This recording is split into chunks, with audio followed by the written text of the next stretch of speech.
By dissecting a noisy audio signal preceding mini earthquakes created in a laboratory, Los Alamos National Laboratory scientists and their teammates can predict when these quakes will happen in the lab. To a lesser degree, they can also predict how big lab quakes will be. As the team worked out this approach, they discovered a new natural law. The law ties friction and the timing of when a material slips or breaks under pressure to the sound it emits. That means someday we might be able to predict real-world earthquakes.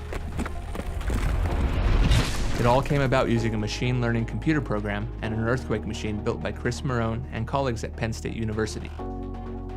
The data came from a geologic fault reproduced in the laboratory.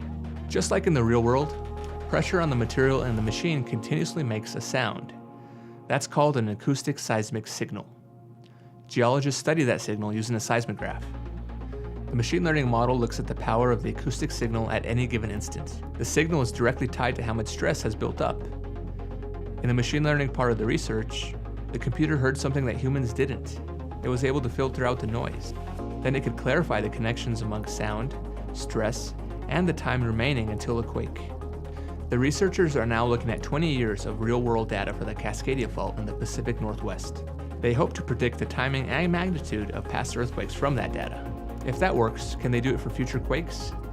That remains to be seen. The Earth is far more complicated than the laboratory, but initial work suggests the signal exists in the Earth too.